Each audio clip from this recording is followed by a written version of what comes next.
ಸರ್ಕಾರಿ ಆಹ್ವಾನ ಪತ್ರಿಕೆ ಏನಿದೆ ಅದು ಉರ್ದುವಿನಲ್ಲಿದೆ. ಎಲ್ಲೋ ಒಂದು ಕಡೆ ಈಗ ಒಂದು ಪ್ರಶ್ನೆ ಮೂಡ್ತಾ ಇದೆ, ಕರ್ನಾಟಕ ಸರ್ಕಾರ ನಮ್ಮ ಆಡಳಿತ ಭಾಷೆ ಕನ್ನಡ ಅನ್ನೋದನ್ನ ಮರೆತಿದೆಯಾ?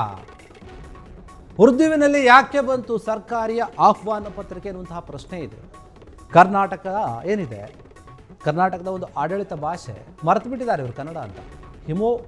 ಹಿಮೋಫಿಲಿಯಾ ಏನಿದೆ, ರೋಗಿಗಳಿಗೆ ರೋಗ ನಿರೋಧಕ ಒಂದು ಚಿಕಿತ್ಸೆ ಕೊಡ್ತಾ ಇದ್ರು, ಉಚಿತ ಆಂಬ್ಯುಲೆನ್ಸ್ ಸೇವೆಗೆ ಚಾಲನೆ ಕಾರ್ಯಕ್ರಮವನ್ನು ಮಾಡ್ತಾ ಇದ್ರು. ಆ ಕಾರ್ಯಕ್ರಮದಲ್ಲಿ ನೋಡಿ, ಕಾರ್ಯಕ್ರಮದ ಆಹ್ವಾನ ಪತ್ರಿಕೆ ಏನಿದೆ ಅದು ಉರ್ದುವಿನಲ್ಲೂ ಪ್ರಕಟ ಆಗಿದೆ.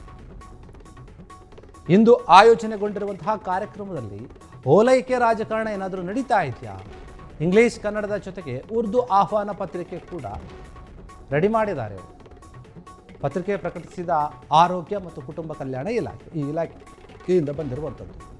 ಅಲ್ಪಸಂಖ್ಯಾತರ ಓಲೈಕೆಗೆ ಕಾರಣಕ್ಕೇನೆ ಇವರು ಹೊಸ ಪದ್ಧತಿಯನ್ನು ಏನಾದರೂ ನಾಂದಿ ಆಡ್ತಾ ಇದೆಯಾ ಸರ್ಕಾರ ಅಂತ. ಕರ್ನಾಟಕ ರಾಜ್ಯ ಅಧಿಕೃತ ಭಾಷಾ ಕಾಯ್ದೆಯಡಿ ಉರ್ದುವಿಗೆ ಇಲ್ಲ ಯಾವುದೇ ಸ್ಥಾನಮಾನಗಳು. ಕಾಂಗ್ರೆಸ್ ಸರ್ಕಾರ, ಕರ್ನಾಟಕ ಸರ್ಕಾರ ಒಂದು ರೀತಿಯಲ್ಲಿ ಇಷ್ಟು ದಿನ ನಾವು ಕನ್ನಡದಲ್ಲಿ ಇಂಗ್ಲಿಷ್ನಲ್ಲಿ ನೋಡ್ತಾ ಇದ್ದೀವಿ. ಯಾವುದಾದ್ರೂ ಆಹ್ವಾನ ಪತ್ರಿಕೆಗಳು ಇದ್ದರೆ ಅದು ಸರ್ಕಾರದ ಒಂದು ಕಾರ್ಯಕ್ರಮಗಳಾಗಿದ್ರೆ, ಖಾಸಗಿ ಕಾರ್ಯಕ್ರಮಗಳಲ್ಲಿ ಕೂಡ ನಾವು ಕೆಲವೊಂದರಲ್ಲಿ ಜಾಸ್ತಿ ಬೇರೆ ಭಾಷೆಗಳನ್ನು ನೋಡೋದಿಲ್ಲ, ಕನ್ನಡ ಮತ್ತು ಇಂಗ್ಲೀಷನ್ನು ನೋಡ್ತೀವಿ.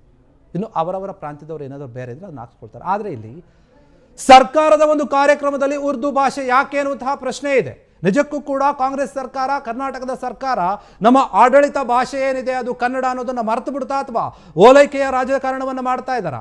ಅವರವರ ಭಾಷೆಗಳನ್ನು ಹಾಕಿದರೆ ಮುಂದೆ ಬರುವಂತಹ ಚುನಾವಣೆಗಳಿಗೆ ನಮಗೆ ಹೆಲ್ಪ್ ಆಗುತ್ತೆ, ಈಗಿಂದಾನೇ ಯೋಚನೆ ಮಾಡ್ತಾ ಇದ್ದಾರಾ ಅಂತ. ಈ ಹಿಂದೆ ಯಾವತ್ತೂ ಕೂಡ ಈ ರೀತಿಯಾಗಿ ನಾವು ನೋಡಿರಲಿಲ್ಲ. ಒಂದು ಸರ್ಕಾರದ ಕಾರ್ಯಕ್ರಮದ ಆಹ್ವಾನ ಪತ್ರಿಕೆಯನ್ನು ನೀವು ಗಮನಿಸ್ತಾ ಇದ್ದಾರೆ, ಸಿದ್ದರಾಮಯ್ಯ ಇದ್ದಾರೆ, ಡಿ ಕೆ ಶಿವಕುಮಾರ್ ಇದ್ದಾರೆ, ಆ ಕಡೆ ಈ ಕಡೆ ಅವರ ಹೆಸರುಗಳನ್ನು ಕನ್ನಡದಲ್ಲಿ ಹಾಕಿದ್ದಾರೆ.